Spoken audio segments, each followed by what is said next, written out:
Eu queria conversar com vocês agora a respeito das curvas de recuperação econômica. A gente já conversou disso em uma outra oportunidade, mas novamente surgiu dúvida e eu acho que talvez seja a hora da gente retomar esse aspecto. Basicamente, quando você tem a crise acontecendo, ela afeta, em questão de 2 meses, todo o planeta.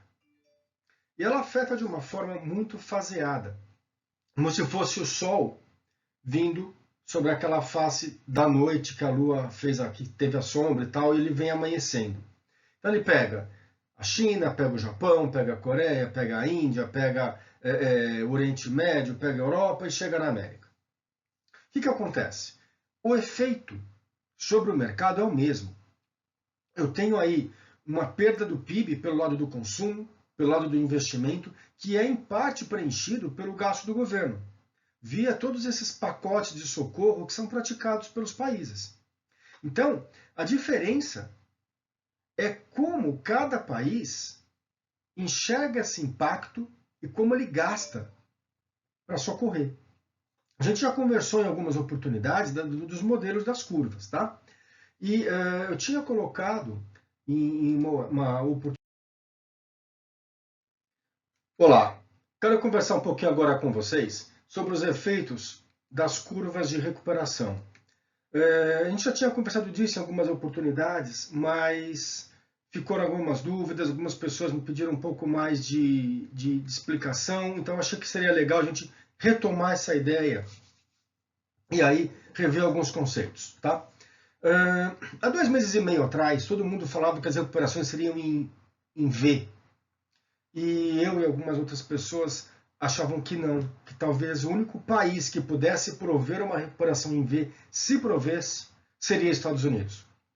Dada a experiência, dada a força da moeda, dado a dinâmica da economia do país, talvez fosse o único país. E agora, passado aí já praticamente 4 meses, a gente percebe que sim, essa recuperação a princípio pode acontecer em V, e se acontecer, seria apenas na América. Tá?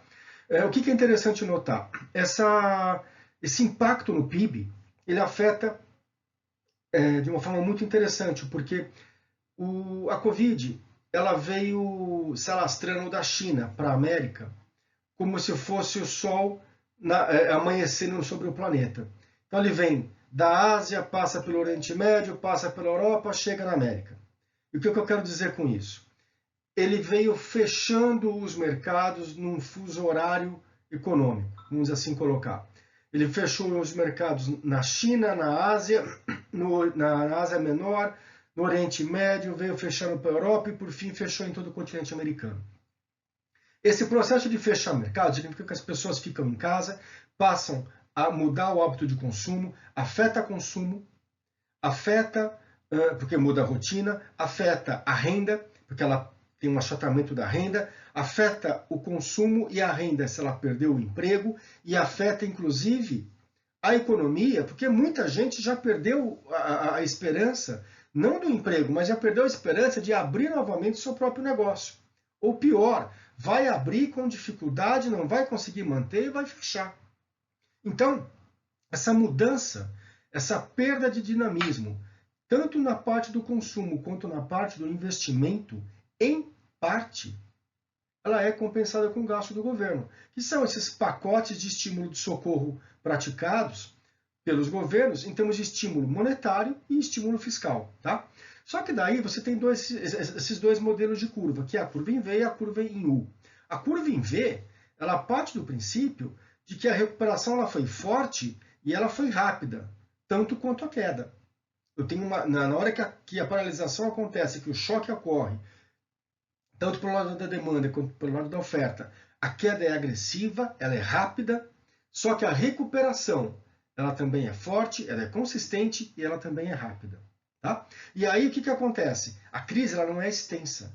As políticas que foram exercidas de estímulo monetário e fiscal vão permanecer, são enérgicas no sentido de serem bem-sucedidas, de serem determinísticas no sentido de atuar de forma agressiva para conter, quanto mais rápido, melhor. E o consumo naturalmente vem se recuperando.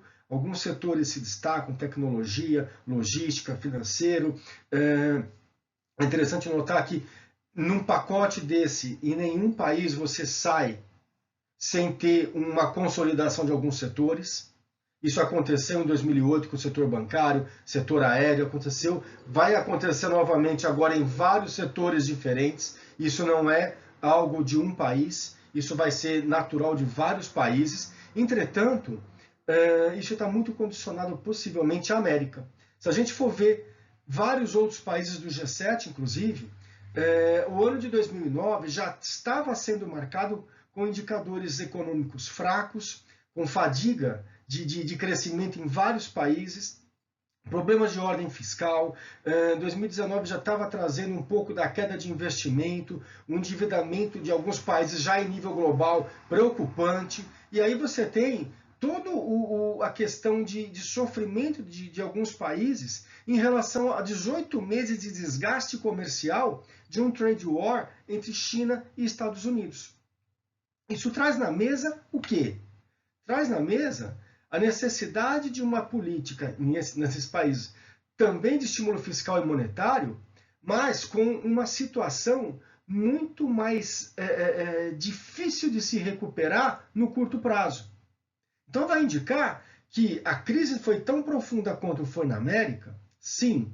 Mas o prazo de recuperação é tão rápido quanto? Não.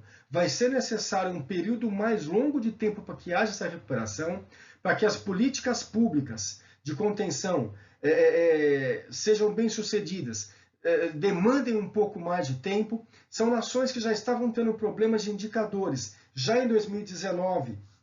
Isso em 2020 com a pandemia se agrava, então eu tenho que ter um olhar mais crítico e ter uma tolerância de prazo maior para ter uma resposta na mesma altura. As interrupções que impactam os setores da sociedade, são os setores críticos, de forma geral, impacta da mesma forma, impacta no mesmo momento, só que a recuperação não acontece ao mesmo tempo.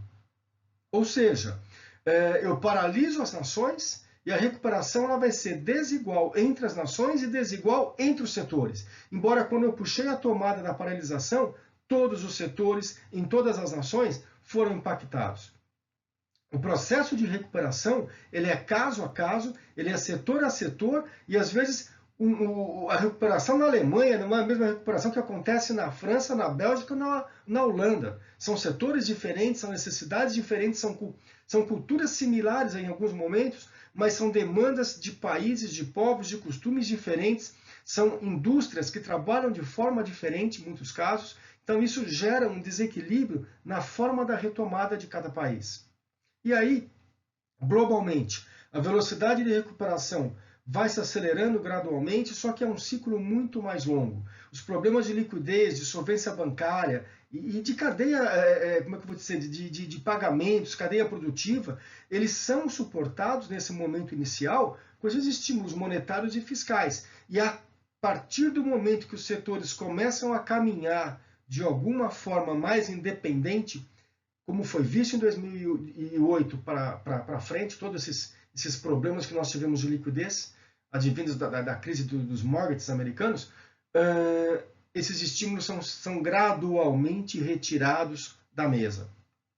Por setor, por país, por atividade, são fases distintas de se recolher esses suportes. E aí o mercado e as cadeias de produção que não se desorganizaram, ou se desorganizaram inicialmente, mas conseguiram se recompor, conseguem ter um crescimento, conseguem dar uma resposta em termos de crescimento, em termos de país, muito melhor, muito mais rápido do que países que fazem menos nesse momento emergencial inicial. Tá? Então você tem essa diferença das duas curvas. Eu vou no próximo slide abordar um pouquinho a curva que eu acho que será para o Brasil a mais realista e a curva que todas as nações temem que pode acontecer.